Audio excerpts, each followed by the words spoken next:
Ulat sa NAPOLCOM at humingi ng paumanhin ang MMDA official na si Gabriel Go dahil sa umano'y pamamahiya sa pulis na sinita niya sa isang clearing operation. Napatawad na siya ng pulis.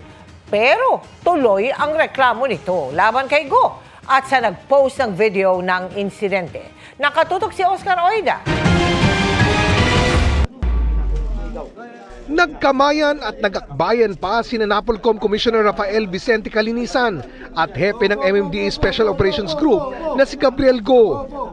Nagpunta si Go sa tanggapan ni Calinisan kanina para humingi ng paumanhin sa kanya umunong pamamahiya sa isang opisyal ng PNP sa gitna ng kanilang clearing operation noong isang linggo. Iniimbestigahan ng NAPOLCOM si Go matapos mag-viral ang video kung saan pinapagalitan niya si Captain Eric Felipe ng QCPD dahil sa maling pagpaparada ng motorsiklo sa harap ng istasyon ng pulis. Sabi ni Go, wala raw siyang intensyong makasakit. Ang emotions ay hindi po tama na ilagay po sa ating ulo at it's not the right thing to do. The respect for each other, it should always be the top-notch priority sa lahat naman po ng bagay. So with that, Commissioner, once again, humihingi po ako sa inyo ng pangunawa at humihingi rin po ako sa inyo ng pasensya personally. Commissioner, pasensya. Sana maghilom na ang mga sugat na nagawa at sana makamove forward na tayo.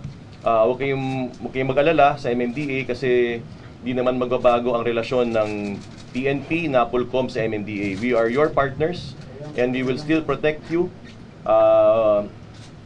Public service continues. Pero sana daw ay isaalang-alang din ni Go ang kahihiyan ng mga inuhuli, mapapulisman o pribadong mamamayan. Pakiusap ko na rin mula sa hanay ng taong bayan na respetuhin nyo rin naman yung mga rights of the private citizens. Kasi presumed innocent din naman yan, may mga karapatan din naman yan. So baka naman pwedeng huwag naman pahiyain kung di naman kinakailangan. Yes, that I have to agree with you, Commissioner. And rest assured, this will be taken care of. Tinanong si Go kung dapat pa ba ma-post sa social media ang mga operasyon ng MMDA. We have to extend our work humanity because this is public service. But of course, hindi po dapat ang trabaho natin is causing yun nga po, mayroong mga individual na napuput into limelight na hindi naman po dapat. So definitely there should be be cautious of this mga aspetong ito po. Kaninang hapon, naghain si Captain Felipe sa Quezon City Prosecutor's Office ng reklamo paglabag sa RA 10175 o Cyber Libel Prevention Act laban kay Go at sa isa pang nag-post ng video. Kahit hindi na po mag-apology si sir, napatawad na po natin siya. Actually, sinusuportahan ko po siya dun sa crusade niya, again po dun sa illegal on cleaning on streets sa ating Metro Manila. It is my personal decision po to file a case for posting edited and spliced videos online na medyo nakasira po ng ating pagkatao. With that po, as of this moment, yun lang po muna ang aking masasabi. It's well in his right kung ano man po ang aksyon na gusto po niyang i-take, no?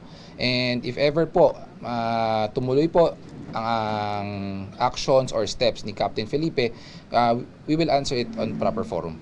Para sa GMA Integrated News, Oscar Oida, nakatutok 24 oras.